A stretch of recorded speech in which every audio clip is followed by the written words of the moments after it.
Saludos, queridos hermanos y amigos, bienvenidos a el estudio de la lección de Escuela Sabática.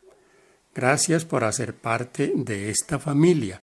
Si aún no se ha suscrito, le sugerimos que se suscriba, nos apoye, le dé un me gusta y así pueda llegar a muchos más hermanos y amigos. El estudio para ahora está titulado Consolaos, pueblo mío. El texto central, Isaías 49. Súbete sobre un monte alto, anunciadora de Sión. Levanta fuertemente tu voz, anunciadora de Jerusalén. Levántala, no temas. Di a las ciudades de Judá, ved aquí al Dios vuestro. La Segunda Guerra Mundial terminó en 1945, mientras un soldado japonés llamado Choichi Yokoi se escondía en la jungla de la isla Guam. Los folletos lanzados desde los aviones estadounidenses proclamaban la paz. Pero Yokoi pensó que era un truco. Al ser un soldado leal y patriótico del emperador, había prometido no rendirse nunca. Como no tenía contacto con la civilización, vivía de lo que podía encontrar en la jungla y pasaba miseria y dificultades. En 1972, 27 años después del fin de la Segunda Guerra Mundial, unos cazadores se encontraron con Yokoi mientras estaba pescando, y recién allí se enteró de que el mensaje de paz había sido cierto. Mientras que el resto de su pueblo disfrutó de la paz, durante décadas, Yokoi soportó décadas de privación y estrés. Muchos siglos antes, a través del profeta Isaías, Dios anunció que el tiempo de ansiedad y sufrimiento de su pueblo realmente había terminado. Consolaos, consolaos, pueblo mío, dice vuestro Dios. Hablad al corazón de Jerusalén, decirle a voces que su tiempo es ya cumplido, que su pecado es perdonado. Parte para el domingo. Está titulado Consuelo para el futuro. Isaías 41:1-2. Consolaos, consolaos, pueblo mío, dice vuestro Dios. Hablad al corazón de Jerusalén, decidle a voces que su tiempo es ya cumplido, que su pecado es perdonado, que doble ha recibido de la mano de Jehová por todos sus pecados. La primera pregunta que aquí podríamos hacernos es, ¿surtió efecto el castigo? ¿La vara que Dios usó para reprender a Judá, al pueblo de Israel, a Siria y Babilonia? Saben, mis hermanos y amigos, que Dios muchas veces ha tenido que obrar de esta manera y lo ha hecho por el bien nuestro. Lo que pasó con el pueblo de Israel pasa a menor escala con nosotros. Dios está lidiando con nuestra rebelión y posiblemente Él también use una vara para corregirnos, para traernos de vuelta. Esta lección del profeta Isaías nos ha sido muy bendecida, porque tiene para nosotros un mensaje muy especial. Hemos estudiado la parte donde las naciones que rodearon a Israel, el pueblo de Israel, se relata allí todos sus conflictos. Pero comenzamos ahora a hablar de las promesas de Dios. Promesas para un pueblo que ha sufrido, pero que ha sufrido por causa de sus propias decisiones. Recordemos que el profeta Isaías había comparado a Israel con Sodoma y Gomorra. Ahora estamos viendo que las cosas están cambiando. Dios tiene misericordia de su pueblo. La gracia del Señor nunca ha faltado. Otro detalle interesante es el que todos cayeron. Cayeron los asirios, los babilonios, todos estos imperios. Roma también dejó de ser, pero el Señor ha preservado a su pueblo. Hay un Israel hoy en el mundo, el Israel espiritual de Dios. Puedes comparar Romanos 9, 6-9, Gálatas 3, 28 y 29. Todos somos descendientes de Abraham. Somos descendientes no por sangre. Somos descendientes porque hemos aceptado al Señor Jesús, al que también ha salvado a Abraham, a Jacob, a Isaac. Mis queridos hermanos y amigos, ¿qué significa para nosotros las promesas de Dios? ¿De qué serviría la vida cristiana si no tuviésemos esas promesas? Tal vez estamos pasando por momentos difíciles. El mundo trae sufrimiento. En la actualidad podemos ver la calamidad por todo lado. Pero ¿de qué sirviera esa fe si esas promesas de Dios? ¿Por qué entonces cree usted que son tan importantes? ¿Por qué aferrarnos a ellas, pase lo que pase? Presencia, palabra y obras viales. El texto para nuestro estudio del día lunes está en Isaías 43 al 8. Voz que clama en el desierto, preparad un camino a Jehová, nivelad una calzada en la estepa a vuestro Dios. Todo valle sea alzado y bájese todo monte y collado, que lo torcido se enderece y lo áspero se allane. Entonces se manifestará la gloria de Jehová y toda carne juntamente la verá, porque la boca de Jehová ha hablado. Voz que decía, da voces, y yo respondí, ¿qué tengo que decir a voces? Que toda carne es hierba y toda su gloria como la flor del campo. La hierba se seca y la flor se marchita, porque el viento de Jehová sopla en ella. Ciertamente como hierba es el pueblo. La hierba se seca y se marchita la flor, mas la palabra de Dios nuestro permanece para siempre. La palabra de nuestro Dios permanece para siempre. Después del exilio, el pueblo de Dios recuperó lo que había recibido en el monte Sinaí y que luego rechazó íntegramente mediante su apostasía, por lo que fue castigado, la presencia de Dios y su palabra. Estos son los ingredientes básicos del pacto de Dios con Israel, que fueron consagrados en su santuario en medio de ellos. Éxodo 25, 8 al 16. Debido a que ellos habían infringido su palabra, Dios había abandonado su templo. Ezequiel 9, 11. Pero regresará. Su presencia y su palabra eternamente confiable traen consuelo, liberación y esperanza. ¿Qué preparación es necesaria para la venida del Señor? Según el pasaje que hemos leído, enderezar el camino. Pensemos en este camino de manera individual.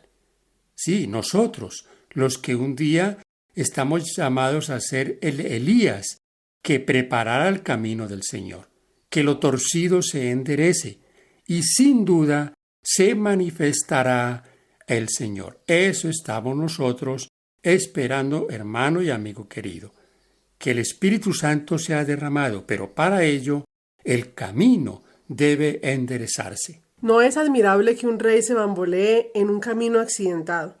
Por lo tanto, su llegada es precedida por horas viales, especialmente si se trata del Rey de Reyes. Su venida, aparentemente desde el este, donde ha estado en el exilio con su pueblo, como un santuario para ellos, Ezequiel 11:16, requería una reorganización importante del terreno. La construcción de una supercarretera literal y nivelada a través de las escarpadas colinas al este de Jerusalén hubiese sido titánica, incluso con dinamita y excavadoras. Dios es el único que puede hacer la obra. Él es quien convierte lo escabroso en llanura. Isaías 42:16. El Nuevo Testamento aplica explícitamente la profecía de Isaías a la obra vial espiritual realizada mediante la predicación de Juan el Bautista. Mateo 3:3. Su mensaje era: arrepentíos, porque el reino de los cielos se ha acercado, y el bautismo que practicaba era el arrepentimiento para el perdón de pecados. Por lo tanto, la obra vial era el arrepentimiento, la disposición a alejarse del pecado, para recibir el consuelo del perdón y la presencia de Dios. Con la promesa de que la palabra de Dios permanece para siempre, ¿qué pensamos de nuestro tiempo tan pasajero en esta tierra? ¿Cómo nosotros, que somos como la hierba, podríamos desvincularnos de las promesas de Dios? ¿Estamos advertidos? ¿Dónde nosotros podemos o debemos poner nuestra confianza? El nacimiento de la evangelización. Isaías 49 al 11. Estamos considerando la parte del día martes. Súbete sobre un monte alto, anunciadora de Sión. Levanta fuertemente tu voz anunciadora de Jerusalén. Levántala, no temas. Di a las ciudades de Judá, ved aquí al Dios vuestro. He aquí que Jehová el Señor vendrá con poder y su brazo señoreará. He aquí que su recompensa viene con él y su paga delante de su rostro. Como pastor apacentará su rebaño, en su brazo llevará los corderos y en su seno los llevará. Pastoreará suavemente a las recién paridas.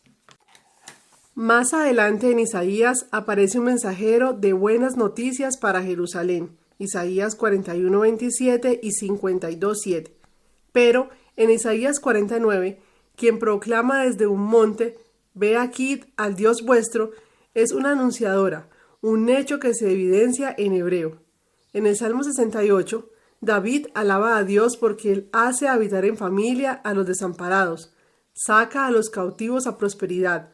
Salmo 68:6. Aunque estas palabras se aplican al éxodo de la esclavitud en Egipto, Isaías usa las mismas ideas con referencia a la proclamación de un segundo éxodo, el regreso del cautiverio babilónico. En tanto, el Nuevo Testamento aplica Isaías 43 al 5 a Juan el Bautista, quien preparó el camino para Cristo, el Verbo eterno que llegó a ser la presencia del Señor encarnada entre su pueblo. Juan 1:14. Aún antes que Juan, otros hablaron sobre las buenas nuevas de su venida. Entre los primeros estuvieron los ancianos Simeón y Ana, quienes conocieron al niño Jesús cuando fue dedicado en el templo. Lucas 2:25 al 38. Al igual que los mensajeros de Isaías, eran hombre y mujer. Simeón anhelaba la consolación de Israel en la forma del Mesías. Lucas 2:25 y 26. A la luz de la profecía de Isaías, no parece una coincidencia que Ana, una profetisa, fuera la primera en anunciar públicamente al pueblo de Jerusalén en el monte del templo que el Señor había venido. Esta, presentándose en la misma hora, daba gracias a Dios y hablaba del niño a todos los que esperaban la redención en Jerusalén. Lucas 2:38. Este fue el nacimiento de la evangelización cristiana tal como la conocemos, la proclamación del Evangelio, las buenas nuevas de que Jesucristo vino a traer salvación. Posteriormente, Cristo confió a otra mujer, María Magdalena, la primicia de su triunfante resurrección, Juan 20:17 y 18. Lo que garantiza que su misión evangélica en el planeta Tierra se había cumplido. La carne es como la hierba, pero el Verbo divino que se hizo carne es eterno. Isaías 40:6 al 8. Recordemos ahora el versículo 11 de Isaías 40. Como pastor apacentará su rebaño, y en su brazo llevará los corderos, y en su seno los llevará. Pastoreará suavemente a las recién paridas. El Señor ha guiado a su pueblo, y el cumplimiento de estas promesas nos llenan de alegría. ¿Por qué? Porque la evangelización se inició con poder y terminará con poder. Creador misericordioso. El texto para este día miércoles se encuentra en Isaías 40, 12 al 31. Vamos a ver los versículos 12 y 13. ¿Quién midió las aguas con el hueco de su mano y los cielos con su palmo? Con 3 dedos juntó el polvo de la tierra y pesó los montes con balanza y con pesas los collados. ¿Quién examinó al Espíritu de Jehová o le aconsejó y enseñó? Si leemos detenidamente estos textos, Isaías 40, 12 al 31, por lo menos hay 2 palabras que exaltaríamos: misericordia y poder. Dios misericordioso, Creador misericordioso. ¿Cómo pues algunos argumentan que en el Antiguo Testamento la gracia de Dios no existía? ¿Que ahora estamos viviendo por gracia y que antes se vivía solo por obras? Esto está lejos de la verdad. Dios siempre ha sido misericordioso. Su gracia nunca ha faltado. Nadie que va a estar en el reino de los cielos lo estará por otra cosa que no sea por la gracia de Dios. Nadie estará allí por haber guardado mandamientos o por haber realizado proezas. ¿Qué es lo que encontramos entonces? Encontramos que el Dios creador, el Dios que ha hecho todas las cosas, nunca ha faltado con su misericordia para su pueblo. En el versículo 18 dice: ¿A qué pues haréis semejante a Dios? ¿O qué imagen le compondréis? ¿Con qué nosotros lo compararíamos? ¿Qué haríamos para que se asemeje al poderoso Dios que todo lo ha creado? El versículo 22. Y Él está sentado sobre el círculo de la tierra, cuyos moradores son como langostas. Él extiende los cielos como una cortina, los despliega como una tienda para morar. ¿Qué hay para Dios imposible?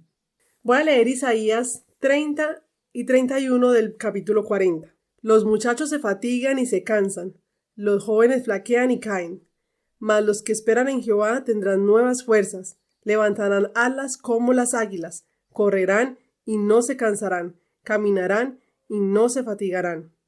Nuestro Dios, para Él no hay nada imposible, y los que confiamos en Él y entregamos nuestra vida al Señor, Él puede hacer grandes cosas con nosotros. Hemos llegado a la parte para el día jueves, el problema con la idolatría.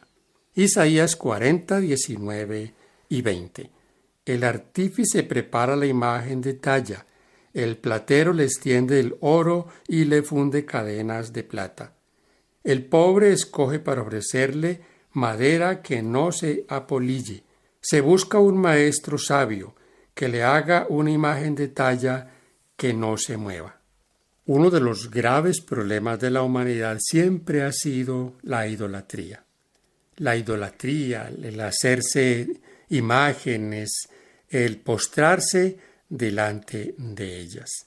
¿Es un problema en la actualidad? Por supuesto que sí. Pero pensemos hoy, mis hermanos y amigos queridos, ¿qué problema nosotros enfrentamos en la iglesia? ¿A qué hoy se idolatra? ¿Cuántas cosas aparecen entre nosotros en formas muy sutiles que posiblemente no vemos que son también ídolos a los cuales nosotros les rendimos pleitesía? Dice el Comentario Bíblico Adventista, tomo 2, página 1005. Muchos que llevan el nombre de cristianos sirven a otros dioses además del Señor. Nuestro Creador demanda nuestra dedicación suprema, nuestra primera lealtad. Cualquier cosa que tienda a disminuir nuestro amor por Dios o que interfiera con el servicio que le debemos, se convierte en un ídolo. Queda para que nosotros reflexionemos, porque estas cosas están separando cada vez más y más a los hijos de Dios de su Creador. Aquella idolatría que aún muchas veces la defendemos. Que Dios nos ayude para poder identificar esas cosas que le están quitando en nuestro corazón el primer lugar al Señor. En los tiempos de Isaías, la comprensión espiritual de la humanidad se hallaba oscurecida por un concepto erróneo acerca de Dios. Durante mucho tiempo, Satanás había procurado inducir a los hombres a considerar a su Creador como autor del pecado, el sufrimiento y la muerte. Los que habían sido así engañados se imaginaban que Dios era duro y exigente. Lo veían como el acecho para denunciar y condenar, nunca dispuesto a recibir al pecador mientras hubiese una excusa legal para no ayudarlo. La ley de amor que rige el cielo había sido calumniada por el gran engañador y presentada como una restricción de la felicidad humana, un yugo gravoso del cual debían escapar gustosos. Declaraba que era imposible obedecer sus preceptos y que los castigos por la transgresión se imponían arbitrariamente. Profetas y Reyes, página 209. Gracias, queridos hermanos, por acompañarnos hasta aquí. Gracias por compartir este comentario. Que cada lección sea de gran bendición para nosotros. A través del profeta Isaías, el Señor nos trae amonestación y nos trae también esperanza. Bendiciones.